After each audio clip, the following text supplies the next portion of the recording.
So, Battlefield 5 is almost upon us. I am, quite surprisingly, still not on board with Battlefield 1, something I was not able to say with my previous obsessions, Bad Company 2 and Battlefield 4. To that end, I am just gonna go over what I liked about Battlefield 1 and of course, what I did not like. It is worth considering that I will only compare Battlefield 1 to Battlefield 5 on stuff we already know, usual stuff handed up by the developers like details on the gunplay or grenade spam. At the end of the day, the game is simply not out yet, so we cannot really judge. At least I don't feel comfortable judging. Why am I saying this? Well, if I say, for example, I will miss Frontlines in Battlefield 1 and it turns out that Battlefield 5 Frontlines is completely superior, then that would not be an accurate statement. Also, the beta was not reflective of what I usually play. Conquest is not my thing, it has never been. I am always a Rush or Frontlines now players. Although Shock Operation is quite nice. I generally don't like 64 player modes because they're quite chaotic. Well, quite is an understatement. I just don't like chaos. So, without further ado, let's get into it. So let's start with the good things. Well, I will certainly miss some of Battlefield 1's skill cannons. I am referring to weapons like the auto-loading 35, the sub-slaughter 1906, to a certain extent the machine gun pistola and even Annihilator if you could consider that a skill cannon, and of course my lovely Hewitt. I am not sure if Battlefield 5 will have a lot of skill cannons, but I am pleased to see that the Scout actually has something I prefer over Battlefield 1 and all other Battlefield games except for Battlefield 3. The Scout actually has some semi-auto snipers. This is excellent because I do not believe that bolt actions are very versatile weapons and they actually prevent me from playing the class at times. Also, I don't think there's a lot you can do with bolt actions other than using a sweet spot mechanic, which I will be talking about later. Now, I know Battlefield 5 gunplay is actually pretty good from what I played. Contrary to popular, well, not popular opinion, contrary to what we were told initially, there is still spread. There is similar amounts of spread to Battlefield 1 with the exception that the base aiming spread is lower, which I like. And I do not believe there is a first shot spread multiplier as of yet, or at least if there is, I do not know how it works. Basically, the iron sight reflects the spread pattern, which is excellent because we actually have a tactile response to how spread works. I will always say Battlefield 1's gunplay is skillful, but it's not actually the most intuitive thing in the world. In fact, a nice feature about Battlefield 5 as well is that automatic weapons have what seems to be a number of shots till the recoil becomes unpredictable. This means that they're, like for example the STG, I'm just inventing numbers now, has 7 shots until its recoil becomes unpredictable. Those 7 shots will always recoil or spread out or disperse in an identical or similar manner. This is interesting because each weapon will have a defining characteristic, even more so than Battlefield 1 perhaps. The second thing I will miss is of course some of the maps. Again, I don't play Conquest and I know Conquest maps have a lot of issues on Battlefield 1. But Frontlines and even Rush maps are pretty excellent for the most part. I can easily just point out the ones I don't like for Frontlines, for example Sinai just doesn't work on Frontlines for the most part. Argonne, I'm not the biggest fan of it, but mostly due to a negative reason on Battlefield 1, which is the grenade spam. And you could argue that Ballroom Blitz is a bit annoying at first, but I don't hate the map at all. There are some really standout maps in Battlefield 1, at least for Frontlines and Rush, which include Niflheim, which is absolutely brilliant. Montegrappa is quite good on Frontlines, though it does have its fair share of issues. And St. Quentin's Scar and especially Amiens are just brilliant on Frontlines. I never get bored of those maps. And I rarely feel powerless or just stuck in an awkward position. I really like the map design in Battlefield 1 because it basically takes Bad Company 2's compressed map design and general flow and just expanded it a bit and added some Battlefield 3 and 4 elements such as Fort Devoe, which you would not find on Bad Company 2. And as a Rush and Frontlines player, that is just brilliant. I mean, Battlefield 1 is just simply the most enjoyable title for me to date. As I said, I do not like Conquest, so I don't really care much about the mode. I would say that it's probably a little worse than Battlefield 1, even though I prefer the overall gameplay loop, mostly because of behemoths and the pretty bad scoring system. You just don't have an impact past a certain point, which is pretty disappointing. It's actually something I noticed during the Battlefield, immediately I would say, during the Battlefield 5's beta. The scoring system in Battlefield 5 is much more clear on Conquest and is a lot more impactful, I would say. I mean, just even a small squad of people will impact the game quite easily. Another thing I will miss is, oddly, 5-man squads. Why this feature was removed in Battlefield 5 is... I think it has something to do with the game being 64, 48 and 32 players, where 5-man squads don't really make any sense. But wouldn't it have been better just to, for example, instead of 64 players, would have either 60 or 70 player conquest, so we have full squads of 5. Perhaps it's a technical issue, but I am not sure. This is a bit annoying because it's actually more difficult to play with friends, since I have made a lot of friends during BF1 to the point that we actually established an entire clan, and that's actually very nice. Another thing I would certainly miss is simply the team. The Great War is something seldom explored in AAA games or just video games in general, so seeing a Battlefield game tackling the setting is simply amazing. And I still think it's amazing to this day. They have managed to make a Great War game without it being a boring sniper fest, unless you're playing Sinai. Now I know many people criticize the game for including too many automatic weapons and so forth, but firstly, there were automatic weapons in the Great War, especially machine guns. You wouldn't see SMGs all that much till the end, but still, this is besides the point. This is a Battlefield game. Battlefield games have never, even the developers admitted this, they don't. I remember one trailer specifically for the weapons series that stated that they're just looking at World War I through a modern perspective and not trying to recreate history. That said, it was very refreshing to see the different takes on World War I. And even the more traditional ones like St. Quentin Scar with the Western Front, you don't see that often at that level of fidelity. In fact, even just color footage is hard to come by of the Great War. So in essence, it did scratch some historical itches for me. Yes, the gameplay is not quote-unquote realistic, or some people would not even call it authentic, but I do think it's authentic to the source material. You don't need to have everyone running around with these standard weapons to have an authentic experience, in my opinion. You just need to show the feeling, if that makes any sense. If you just present me with a better World War I battlefield, and then show me a few weapons that were used during the Great War, and the uniforms, and the factions, that's enough for me to cement the Battlefield 1's team as simply, in my opinion, the greatest Battlefield team we have had so far. Sure, I've been craving a World War II shooter for a long time, and Battlefield 5 is exactly that, a World War II shooter, and perhaps following in Battlefield 1's footsteps, actually focusing on the lesser known aspects of World War II, which is great, because I'm sick of seeing the same Omaha and Stalingrad maps over and over and over, even though it would be sick to see them rendered in, let's say, high definition. It's a buzzword, but whatever. I'm sure we'll see those eventually. So those are my main reasons to why I like Battlefield 1.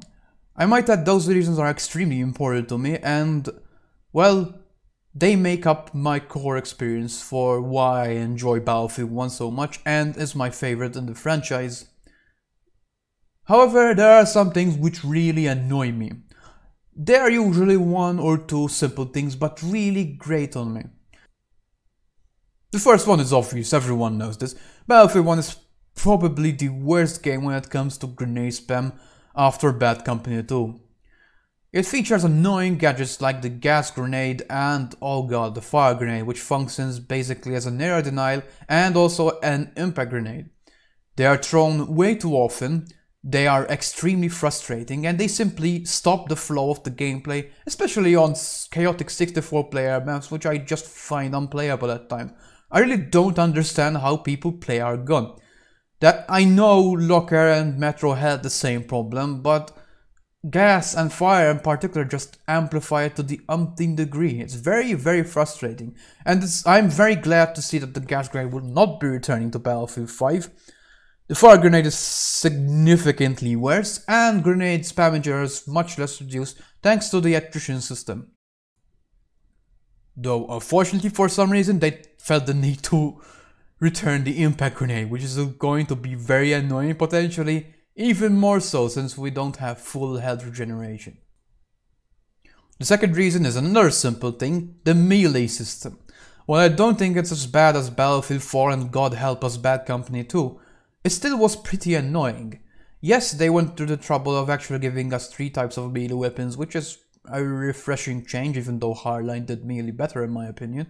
The problem with Battlefield 1's melee is that it simply has a very generous aimbot attached to it. And also, the one-hit kill was tied to how much hit points an enemy has. This means, for example, if you're using a heavy weapon and someone has less than 50 hit points or whatever the value is, you will simply one-hit kill them with a generous aimbot, I might add, from any angle.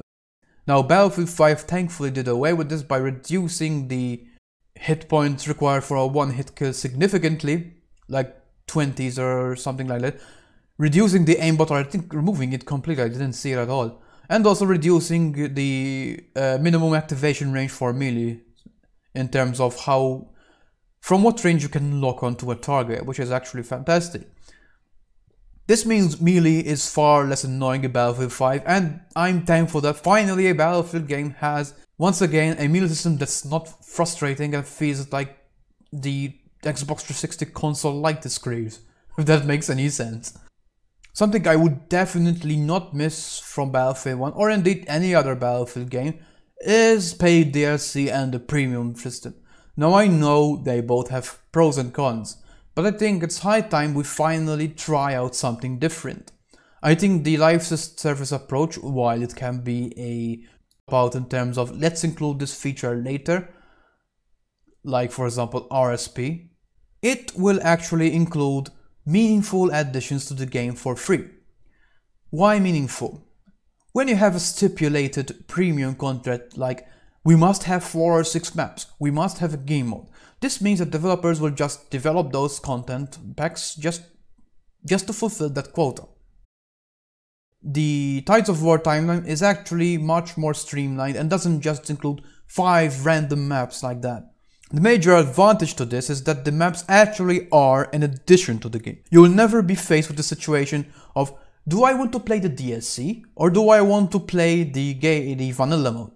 Yes, mixed servers exist, but those are very rare, especially for Frontlines and Rush. In fact, they're pretty much non-existent for Frontlines, and for Rush they only appear with specific events like Battlefield 1's premium going free, which is something very nice, I might add. I am quite sick of paid DLC. Many games have forgone this. I know some have failed, but many others have triumphed, such as Killing Floor 2, Payday 2, and the list goes on. People like to use examples of Star Wars Battlefront 2 and Titanfall 2, but both those games have much worse issues to why they failed. Titanfall 2 failed simply because EA for some reason felt the need to stick it between Battlefield 1 and COD Infinite Warfare, which are 2 monumental games. It doesn't leave much room for Titanfall 2. Would have made much more sense to release it in the summer. And Star Wars Battlefront 2, well, I don't really need to say a lot about that. I mean, it literally caused regulators to do something about microtransactions in games, so I don't think the live service has anything to do with it. I don't buy into the argument that, you know, adding a premium system to it would make people buy the DLC more. Or more accurately, EA would make more DLC since no one is interested in that game anymore.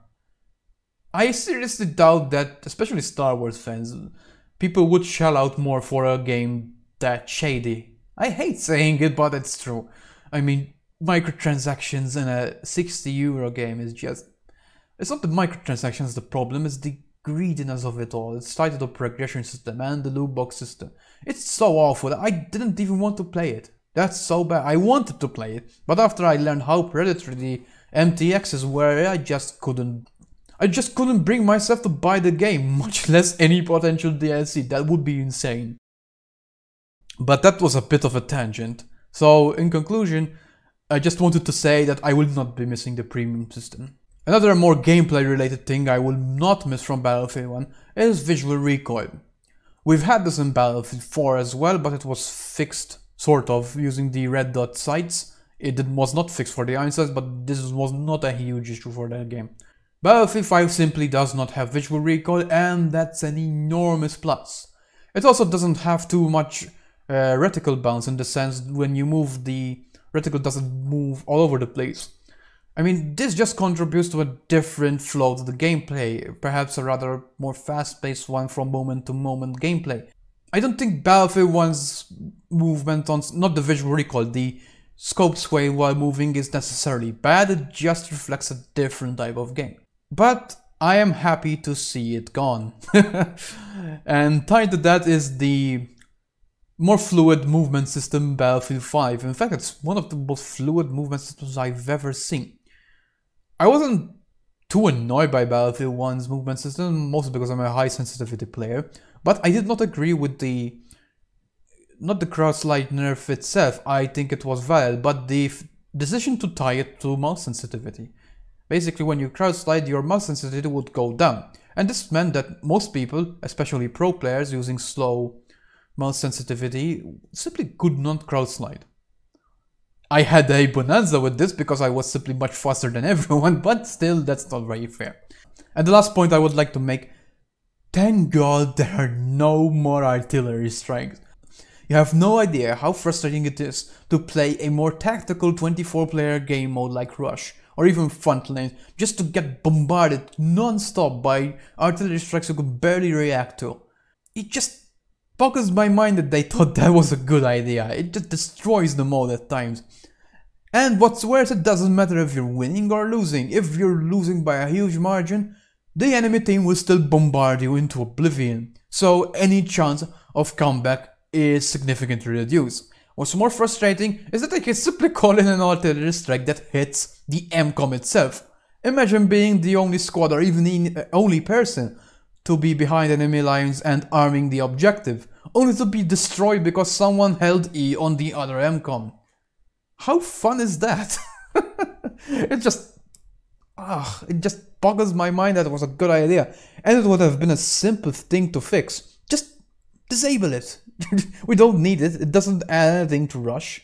It detracts from it significantly. And what's more, and something that's even more weird, is that the time until they land is different in Rush to Frontlines. In Rush, they actually land much faster, which is very annoying. Especially considering that the MCOMs are always present across all sectors, unlike Frontlines, which the MCOMs are just the ending to the game. So that's pretty much all I wanted to say. I still like Battlefield 1 a lot, but I am very curious to what Battlefield 5 will bring to the table. A lot of the changes I think are good, very good in fact, especially gunplay, movement, and from the looks of it, map design. There is no content or maps that is simply done for the sake of it or just for artistic purposes. At least that's the impression that the developers gave during the dev talks. They simply said, we're not going to add content for the sake of it. So that's pretty much all I had to say about Battlefield 1. I still get the impression that I will miss this game, but at the same time I recall back to Battlefield 4 when I thought I would miss the game a lot. But then BF1 came along and I just preferred it in pretty much every way imaginable, save for a few things. Perhaps Battlefield 5 can do the same. I hope it does, even though I still love Battlefield 1, and I'm really sad that it doesn't have any sort of mod tools or proper RSP, because I think we could make some seriously cool custom content with it. My name's been Danminigun, as I have said earlier, and well, my channel is called Danminigun. If you have any opinions on my video, like what do you like about Battlefield 1? Do you hate it? Do you like it? Are you excited for Battlefield 5? Are you offended by it, or whatever the more common complaint is about that game? Just leave a comment down below. Thank you, and I'll see you, well, in the next war.